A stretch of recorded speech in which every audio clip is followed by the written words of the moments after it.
Bueno, muy buenos días, bienvenidos y bienvenidas a este ciclo de conferencias en el marco de la exposición El Reino de los Hongos. El Museo de la Universidad de Costa Rica les da una cordial bienvenida. Tenemos el honor de contar en esta mañana con esta primera conferencia que lleva el nombre ¿Qué es un hongo? Por la doctora Melissa Mardonés Hidalgo. Melissa es micóloga con un bachillerato y una maestría en biología de la Universidad de Costa Rica, un doctorado en micología de la Universidad Goethe de Frankfurt, Main, en Alemania. Es profesora de la Escuela de Biología, investigadora del Centro de Investigación en Biodiversidad y Ecología Tropical y curadora de la colección de hongos del Herbario de la Universidad de Costa Rica. Su investigación está enfocada hacia la taxonomía y sistemática de hongos, Ascomycetes y la documentación de la biodiversidad fúngica del país. Bienvenida, Melissa. Muchas gracias. Bueno, muy buenos días a todos. Agradecerle al Museo UCR por la organización de esta exhibición y agradecerles a ustedes por tomarse el tiempo de haber venido. Como les dijo Adriana, entonces vamos a hablar hoy sobre qué es un hongo. Vamos a tratar de hablar, de decir varias cosas, porque yo sé que la mayoría de la gente siempre duda mucho sobre lo que es un hongo, lo que sí es y lo que no es un hongo, y vamos a intentar centrarnos en que cuando salgamos de aquí todos vamos a poder ver un hongo y decir, eso es un hongo, esa es la meta. Entonces, como ya les dijo Adriana, mi nombre es Melissa y yo soy profesora investigadora de la Escuela de Biología de aquí de la universidad y soy micóloga. Micóloga es el nombre, o micólogo, es el nombre que recibimos las personas que nos dedicamos a estudiar a los hongos, y micología, la ciencia que estudia los hongos. Entonces, primero quiero que hagamos en retrospectiva, que todos pensemos cuando estábamos en la escuela o en el colegio y que pensemos qué aprendimos en la escuela y en el colegio sobre los hongos. Quiero que hagamos esa dinámica de recordar, tratar de recordar qué recibimos en las clases de ciencias y en las clases de biología sobre qué es un hongo, y que además tratemos de comparar qué tanto vimos nosotros de hongos en la escuela y en el colegio comparado con lo que vimos de animales o de plantas.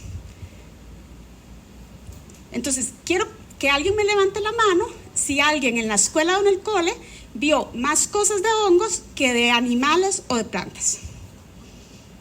¿Hay alguien que recuerda haber visto mucha información de hongos durante las clases de biología en el cole?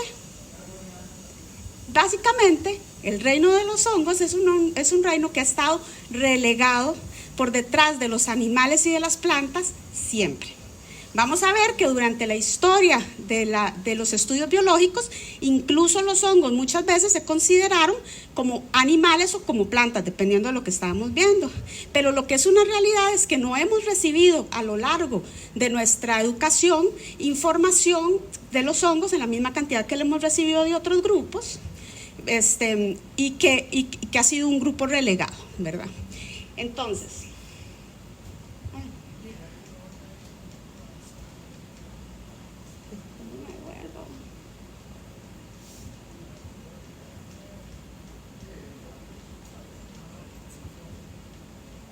ahora sí, aquí. Ok. Entonces, solo para recordar, ¿verdad? Cuando nosotros queremos clasificar a los seres vivos, la clasificación más alta que tenemos de los seres vivos es en reinos. Entonces, tenemos el reino de las bacterias, tenemos el reino de las arqueas, los protistas, los cromistas, las plantas, los animales, y tenemos el reino de los hongos. Los hongos, por lo tanto, y en este punto solo vamos a decir esto, no son ni bacterias ni arqueas, porque ya vamos a ver que hay unos hongos que parecen, tampoco son protistas ni cromistas. Acordémonos entonces que los protistas son como estos organismos que mayormente forman el plancton y el fitoplancton y el zooplancton en ambientes marinos, digamos. Tampoco son algas del reino cromista y tampoco son plantas ni son animales. ¿Por qué es que tradicionalmente los hongos se han asociado siempre a uno de estos dos grupos de organismos? Si nosotros nos vamos a ver las características más importantes, vamos a ver que las plantas son autótrofas. Recuérdense que ser autótrofo es un organismo que tiene la capacidad de producir su propio alimento, en este caso por fotosíntesis. Y las plantas son sésiles, eso quiere decir que no se pueden mover, que las plantas no se mueven. Los animales son heterótrofos, es decir, que no pueden producir su propio alimento, necesitan una fuente externa para alimentarse y son móviles, la gran mayoría, no todos, pero la gran mayoría pueden moverse. Los hongos son heterótrofos como los animales y sésiles, o sea, no se pueden mover como las plantas. Y estas dos características, y asociado al hecho de que muchos hongos los encontramos asociados a plantas o asociados a animales en su mayoría, ha hecho que exista siempre esta confusión sobre si los hongos son animales, algunas cosas, o son plantas. Y tradicionalmente encontramos a los hongos siempre que los estudian en los libros de botánica o en los cursos de botánica, que son las que estudian las plantas, ¿verdad? Es difícil que encontremos currículums o libros que incluyan a los hongos dentro de su propio reino, excepto ya digamos que en los últimos 10 años. Entonces, vamos a tener varias cajitas de estas rojitas a lo largo de la presentación, que son aspectos, enseñanzas que vamos a sacar de hoy en esta presentación. Entonces, lo primero y más importante es que los hongos tienen su propio reino, como dice el nombre de la exhibición que inauguramos la semana pasada y que va a estar todos estos meses, ¿verdad? Los hongos no son ni plantas, ni animales, ni bacterias, ni nada, son hongos. Y están clasificados dentro del reino fungi. Esa sería la primera enseñanza. ¿Qué es lo que pasa con los hongos? Y eso es en lo que nos vamos a centrar en el resto de la presentación. Fíjense que todas estas fotos que tenemos aquí son hongos. Los hongos pueden ser muy diversos. Yo aprovecho antes de empezar para preguntarles, ¿qué saben ustedes de los hongos? Y me pueden decir cualquier cosa, lo que ustedes crean que sepan de los hongos, porque idealmente entonces intentaremos, si hay alguien que tiene ideas que no son correctas, ¿verdad? Aclararlas para el final de esta presentación. Nada más cuéntenme lo que sepan o lo que consideran que saben de los hongos. Bueno, lo que yo recuerdo de los hongos, principalmente del colegio, es que son los organismos que actúan como descomponedores, ¿verdad? Que ayudan a descomponer lo que sería el tejido muerto de animales, de plantas y volver lo que serían los nutrientes al suelo para que el proceso se reinicie. Exactamente, entonces los hongos son descomponedores de materia orgánica. ¿Qué más? Sí. Son muy variados, creo que hay como 1.5 millones de especies. Eso lo vamos a ver ahorita, pero sí, hay mucha diversidad de hongos, exactamente. Hablando de diversidad, comestibles y no comestibles. Hay hongos, algunos hongos que son comestibles y muchos hongos que no son comestibles. Cargados con fibra. Y exactamente, hay los hongos, cuando los que son comestibles tienen una alta cantidad de proteínas y de fibra. Son uno de los tipos de organismos que sobreviven a muchos tipos de ambientes que aparecen casi en todos lados. Eso es muy importante, vamos a entender también por qué los hongos crecen en todo lado. Donde haya un recurso que aprovecharse, ahí va a haber un hongo. Que no lo vemos es otra cosa, pero probablemente va a estar ahí. ¿Algo más?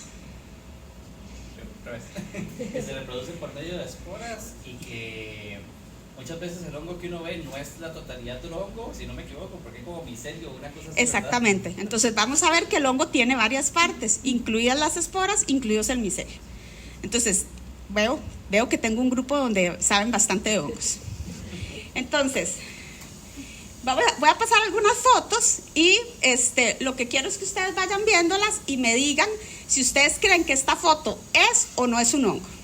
Entonces voy primero con esta. ¿Esto es un hongo? Sí. El hongo por excelencia, el que tengo aquí, ¿verdad? El de Mario Bros, la manita, el que todo el mundo sabe que es un hongo. El que no hay que comerse, exacto. Eso no hay pérdida. Esto es un hongo, lo que está creciendo en la hoja. Sí. Cada una de estas manchitas negras es un hongo.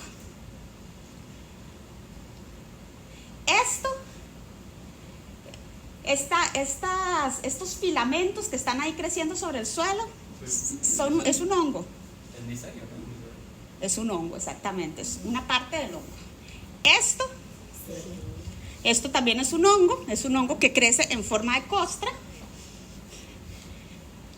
Esto que está aquí, esto es esto montado en microscopio. O sea que esto es que yo agarro un pedacito y lo monté en un microscopio con un aumento de 1000x, o sea, lo estoy viendo 1000 veces más grande. ¿Creen que es un hongo o no? ¿Qué más podría ser si no es un hongo? Polen, un microorganismo. Y en este pan, todo lo que está creciendo encima es un hongo. Yo dejo un pan, una fresa, ¿verdad? Una fruta ahí por mucho tiempo, no me la como, le empieza a crecer algo. ¿Cómo se llama esto que le empieza a crecer? Moho, ¿verdad? Entonces, esto que tenemos aquí, las tres cosas son un hongo. Esto que le está creciendo a esta corteza de este árbol, que si lo vemos más de cerca se ve así. ¿Creen que puede ser un hongo?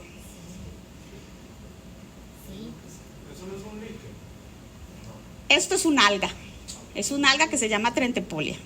Pero que sí, pues parece, ¿verdad? A grandes rasgos podría ser un hongo. Esta es la orilla del mar.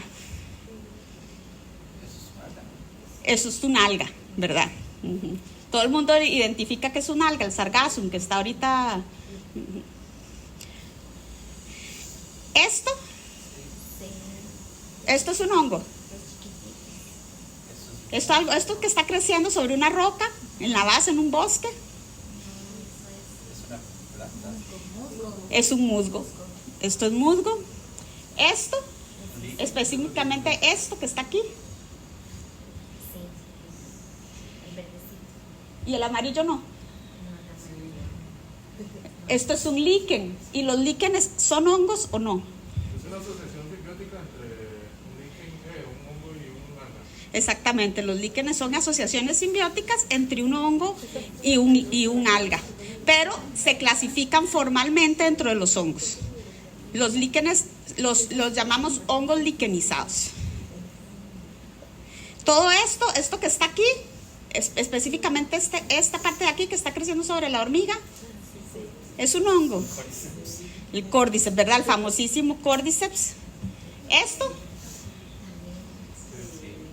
también un cuerpo fructífero. Esta que es una estrella de tierra. Esto, ¿de qué forma tiene esto? ¿Qué parece? Un coral. Esto es un hongo coraloide. Y esto, este también es un hongo, ¿verdad? Es un cuerpo fructífero. Ahorita vamos a hablar un poquito más de eso. Entonces, ya vimos que los hongos tienen muchas formas diferentes. Esa es la segunda enseñanza de la presentación. Tienen muchas formas diferentes y hay algunos otros organismos que podrían confundirse con hongos, pero que no son hongos, ¿verdad? Entonces, hay una serie de características, y eso es importante, hay una serie de características, no una sola característica que nos van a definir qué es un hongo. No existe una característica única para los hongos. Es una combinación de características que ocurren únicamente dentro del reino fungi que sirven para definir los hongos. Nosotros, por cuestiones de tiempo, pues no vamos a tener tiempo de ver muchas de estas características. Hay algunas características que son estructurales, hay otras características que son fisiológicas y hay otras características que son genéticas que van a definir al reino de los hongos, pero nos vamos a centrar en ver cuáles son esas características que a simple vista, observando un hongo, nos van a permitir decir, esto es un hongo, para que no haya pérdida. Entonces, los hongos tienen muchas formas diferentes. Podríamos tratar de definir estas formas en 4 principales: en levaduras, micelio, mohos y cuerpo fructífero. ¿Qué quiere decir esto? Que yo puedo tener una especie de hongo que pase una parte de su ciclo de vida, de su vida, como levadura, como micelio y como cuerpo fructífero. También puedo tener otra especie de hongo que pasa toda su vida únicamente como micelio o únicamente como levadura. Pueden haber algunos hongos que pasan una parte de su vida como micelio y después como cuerpo fructífero, otros que son como micelio y como moho. O sea, puedo tener todas las posibles combinaciones. ¿Qué es lo que pasa con estas formas en las que yo puedo encontrar el hongo? Que el hongo utiliza cada una de estas formas para una función diferente. Unas de estas formas son muy útiles para colonizar ambientes o sustratos nuevos, otras son muy útiles para alimentarse y otras son muy útiles para reproducirse. Y por eso es que yo puedo estar viendo un hongo de varias formas distintas y seguir siendo la misma especie. Y eso es lo que conlleva muchas veces a confusiones. Entonces vamos a empezar hablando de las levaduras. Las levaduras es esto que les enseñé antes. Esto es un medio de cultivo, ¿verdad? Una plaquita de Petri que tiene un medio de cultivo artificial donde ponemos a crecer una levadura, y si yo agarro esto, un poquito de esto, y lo monto y lo veo al microscopio, esto es lo que yo voy a ver. Las levaduras son microorganismos. Cada una de estas bolitas que vemos aquí es en realidad una célula.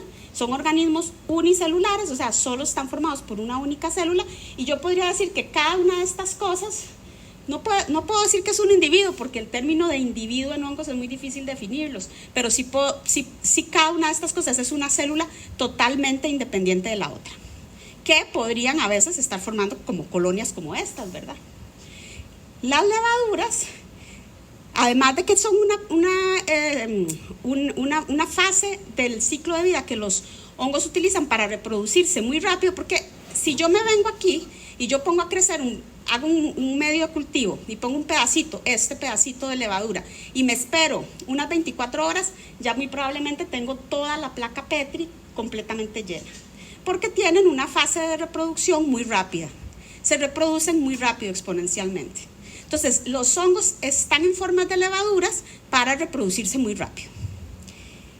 Pero las levaduras son importantes desde un punto de vista económico, porque las levaduras tienen la capacidad de producir procesos de fermentación. Un proceso de fermentación es dentro de la respiración celular que lleva a cabo una célula, por ejemplo, es esa capacidad que tienen de transformar azúcares, glucosa, en energía, en CO2 y en alcohol. Y esta producción de CO2 y alcohol es lo que me permite entonces poder utilizar levaduras para la producción de pan, de vino o de cervezas. Quien le guste hacer pan sabe que una de las primeras cosas que tiene que hacer es ir al supermercado y comprar levadura en cajita, ¿verdad? Pero además los procesos de fermentación también, si yo dejo unas frutas, si yo pongo una fruta, dejo unas fresas, se me olvidaron, las dejé ahí en un tarrito, ojalá con tapa cerrada, y las dejo ahí por 2 semanas y nunca las abrí, van a empezar a crecer hongos ahí, y las levaduras que crezcan ahí van a terminar produciendo procesos de fermentación. Y eso es cuando uno a partir de frutas puede obtener chichas, ¿verdad? Que son como estas bebidas que terminan teniendo alcohol, ¿verdad? Es porque están creciendo ahí levaduras. Vamos con la segunda forma en que podemos encontrar un hongo, que es el micelio. El micelio se ve básicamente así. Si yo voy caminando en el bosque y tengo una palita y lo que hago es mover un poquito el suelo, o encuentro un tronco y le arranco la corteza al tronco, o lo muevo, la parte de abajo del tronco, la que está directamente en dirección al suelo, la muevo ese tronco, muy probablemente lo que me voy a encontrar es algo así. Es una red de filamentos que se llaman micelio. El micelio son grupos de hifas. Si para tener un poquito de perspectiva, una hifa, que es esto es un modelo, ¿verdad? Esto que estamos viendo aquí es el grosor de una hifa, y esto es un pelo. Entonces es para que vean la comparación entre un cabello y una hifa. Las hifas son muy delgaditas.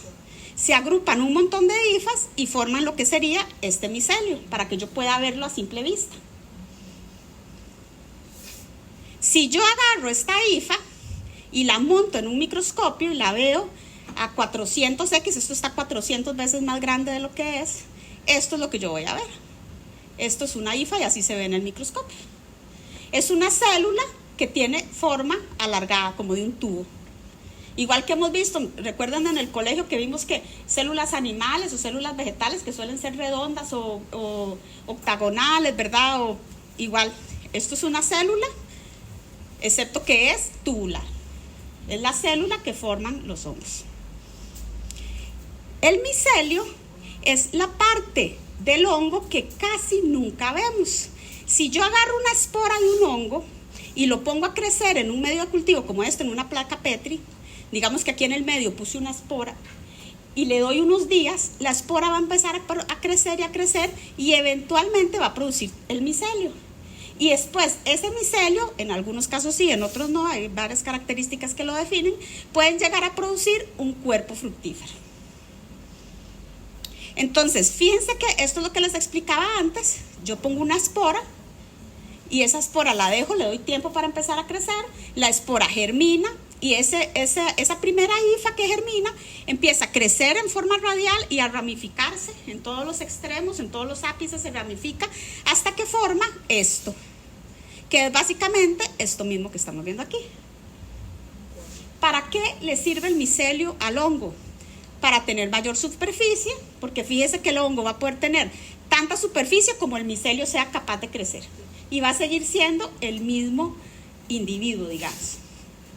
Para explorar y perforar, porque es muchísimo más fácil explorar el suelo o un tronco o una hoja, lo que sea, puede ser cualquier sustrato, a través de un micelio que es tan delgadito, que además crece tan rápido, en muchos casos, no en todos, pero que puede crecer muy rápido y que puede crecer en todas las direcciones. Para adherirse a superficies, como vimos en las otras fotos, ¿verdad? Que el micelio está completamente adherido al suelo, para alcanzar o sobrepasar obstáculos y para alimentarse. Entonces, importante, el micelio es la fase que utilizan los hongos para alimentarse. Entonces, esto es lo que ya les dije, el micelio es la parte del hongo que casi no vemos, pero que está ahí y que suele ser la más grande. ¿Por qué digo que es la más grande? Bueno, el hongo más grande del mundo, y para muchos, el organismo más grande del mundo es un hongo.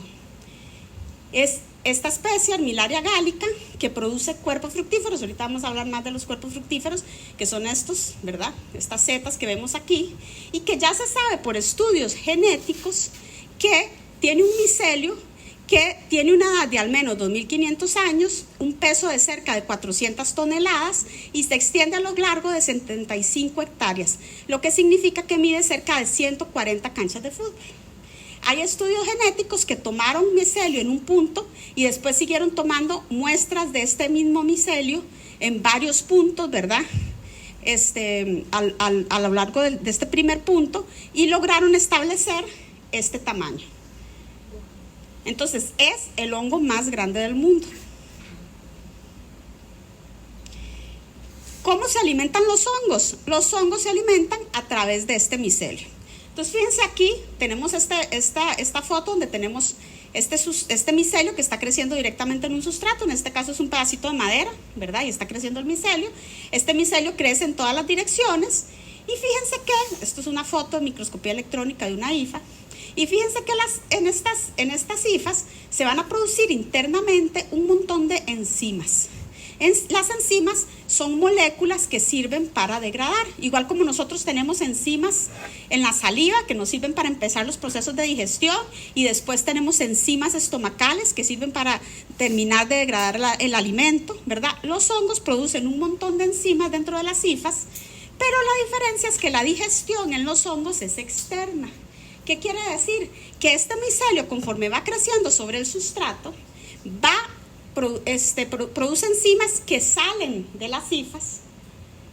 Estas enzimas caen directamente sobre este sustrato, que puede ser un tronco, puede ser una hoja, puede ser un animal muerto, pero también pueden ser organismos vivos, que es lo que hacen los hongos que son parásitos, por ejemplo, ¿verdad? Crecen directamente sobre el sustrato, sueltan las enzimas, estas enzimas descomponen el sustrato y el hongo después tiene la capacidad de volver a absorber las moléculas descompuestas dentro de la hifa de nuevo para alimentarse. ¿Por qué al hongo le sirve hacer esto? Porque muchas veces estos sustratos son moléculas muy complejas, muy grandes, muy pesadas, que no podría absorber directamente. Tiene que descomponerlas primero para aprovechar lo que le interesa, porque muchas células no les interesan todos los productos de la célula, ¿verdad?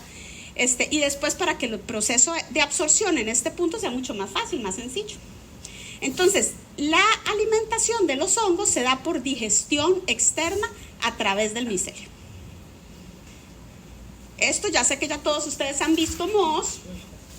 Básicamente, la forma más fácil de ver un moho es dejar algo en la cocina y no comérselo por muchos días, ¿verdad? Nosotros en el curso que yo doy en biología, los ponemos a los estudiantes a hacer cámaras húmedas para que crezcan hongos, para verlos en clase, ver en el laboratorio del grupo, cuando vemos estos grupos, y entonces siempre les decimos pongan pan o pongan fresas, y les damos las indicaciones de cómo crear las cámaras húmedas, y nunca falta el que el día del laboratorio llegue y dice, profe, yo no pude hacer la cámara húmeda, no puse, se me olvidó poner hace una semana pan o fresas, pero tenía un arroz viejo en la refri y me salió esto, y llegan con el arroz viejo. A todo el mundo le ha salido un moho, ¿verdad? En algo que han tenido en la refri o que han dejado en la cocina. Entonces fíjense que esto que está creciendo aquí verde sobre el pan es moho, esto que está creciendo aquí sobre la fresa es moho, y esto también que está creciendo aquí sobre la naranja es moho. El moho también es micelio, excepto que es micelio que está produciendo esporas para reproducirse, y por eso es que es de otro color. Por eso es que los mohos son verdes, son cafés, son grises, son amarillos, porque están produciendo esporas. La diferencia entre el micelio que acabamos de ver, que sirve para alimentarse y para colonizar, que está creciendo por debajo del sustrato, es que en los mohos el micelio crece verticalmente y en la superficie. Entonces crece verticalmente, quiere decir que en lugar de estar creciendo horizontalmente pegado al sustrato, empieza a crecer hacia arriba. Y tiene que crecer en la superficie del sustrato que está descomponiendo, porque como está produciendo esporas, necesita crecer en la superficie para que las esporas se puedan liberar, para que caigan en otros sustratos para seguir los procesos de colonización. Eso sí queda claro. Entonces, fíjense que si nosotros agarramos, bueno, hay muchísimos tipos de mohos, pero si nosotros agarráramos un pedacito de este moho que está aquí y lo montamos en un microscopio, esto es lo que vamos a ver. Es micelio creciendo hacia arriba, que en algún punto va a producir estas estructuras redonditas, ven, que están aquí, que son esporas. Y que son las que se van a liberar para que caigan en otro lado y empiece a crecer otra vez micelio y en algún momento otra vez moho y así sucesivamente. Por último, tenemos entonces que los hongos, además de que pueden producir levaduras, micelio o mohos, también pueden producir cuerpos fructíferos. Los cuerpos fructíferos, que es esto, son estructuras de reproducción sexual. La función principal de un cuerpo fructífero, no importa la forma que tenga, va a ser siempre la liberación de esporas, como se ve aquí en este diagrama. Es producir esporas que se van a liberar y van a caer en alguna parte para iniciar nuevamente el ciclo. Pero fíjense que no son las mismas esporas que producen los mohos, porque los hongos pueden producir varios tipos de esporas. Estas esporas que producen los mohos son muchísimo más rápidas de producir. Entonces el hongo las utiliza cuando quiere reproducirse muy rápido y tiene el recurso asegurado. El cuerpo fructífero es un proceso muchísimo más lento y la producción de esporas por cuerpo fructífero, que es sexual, es muy lenta. Y entonces el hongo las utiliza en ciertas características cuando necesita variabilidad genética. Pero tiene las dos opciones para reproducirse, rápido o lento. Entonces, si nosotros vemos un cuerpo fructífero, lo que podríamos en ese momento decir del hongo es que el hongo invirtió mucha energía y mucho recurso en producir ese cuerpo fructífero para poder reproducirse. ¿Sí? ¿Eso queda claro? ¿Sí? Entonces, hay muchos tipos de cuerpos fructíferos. Fíjense, este cuerpo fructífero que tiene forma de copa, que ya hablamos que son estas manchitas, cualquier manchita negra sobre las hojas. Esto es cuerpo fructífero, fíjense los cuerpos fructíferos tipo Z, bolitas que pueden estar creciendo, que son estas esferas sobre las hojas, las orejas de palo, el cordíceps, la forma de coral, estas formas de estrellas de tierra, y todos son cuerpos fructíferos y todos están sirviendo para la reproducción. Entonces, los cuerpos fructíferos son estructuras de reproducción. Además de tener todas estas formas o estructuras en las que podemos encontrar un hongo, ya vimos entonces que los hongos se reproducen por esporas. Las esporas, entonces, ya vimos que se pueden producir a partir de micelio, como en el caso de los mohos, o a partir de los cuerpos fructíferos, ¿verdad? Y básicamente, cuando vemos un cuerpo fructífero que está liberando esporas, vemos que siempre la liberación de esporas se hace en grandes cantidades. Los hongos le apuestan a estas esporas para reproducirse. siempre son muchas esporas. Si nosotros agarramos cualquier hongo tipo champiñón o tipo seta, le quitamos el estípite y dejamos solamente el pilio, y el pilio lo ponemos sobre una hoja, lo que vamos a ver es la esporada, que es esto. O sea, todas las esporas que estaban aquí, dentro del cuerpo fructífero, van a quedar en la esporada. Y si nosotros agarramos un poquitito de esto y lo montamos en el microscopio, esto es lo que vamos a ver. Cada una de estas es una espora. Las esporas son como paquetitos de célula que contienen todo lo más importante para que a partir de una espora pueda surgir un hongo nuevo. Y dentro del reino fungi tenemos una gran cantidad de formas y tamaños y tipos de esporas. Entonces, estos son solo algunos ejemplos. Fíjense que podemos tener esporas ovaladas, redondas, elipsoidales, y podemos también tener estas esporas que tienen formas muy raras, ¿verdad? Pueden haber una gran variedad de colores de esporas. O sea, en general, las esporas son muy variadas, igual que los cuerpos fructíferos. Entonces, la sexta enseñanza de hoy: los hongos se reproducen por esporas.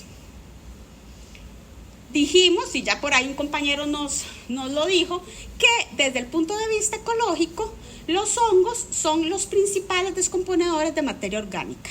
¿Eso qué significa? Significa que como tienen esta capacidad de producir una gran cantidad de micelio, y además este micelio tiene la capacidad de producir una gran cantidad de enzimas, que son enzimas que pueden degradar prácticamente cualquier sustrato, entonces aprovechan eso para crecer ecológicamente hablando, pero vamos a ver que también se puede usar a nivel industrial, para crecer en el suelo, en la hojarasca, en troncos en descomposición y degradar estos materiales. ¿Qué es lo que pasa cuando los degradan?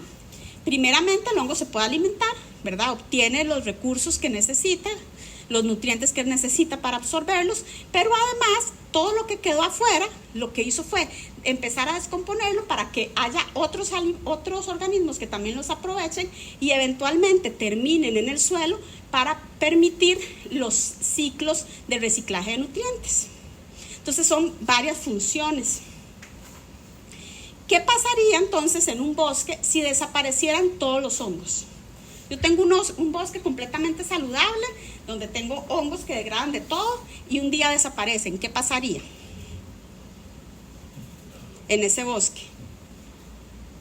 No habría nadie que descompusiera o descompusiese, bueno, no sé, perdón, la materia orgánica. Entonces al final el ciclo de nutrientes no podría reiniciarse y todo moriría, porque no... Primero, no habría reciclaje de nutrientes, ¿verdad? O sea, a largo plazo no habría reciclaje de nutrientes, y eventualmente eso se vería reflejado en el hecho de que hay otro montón de organismos que dependen de este reciclaje de nutrientes para sobrevivir, ¿verdad?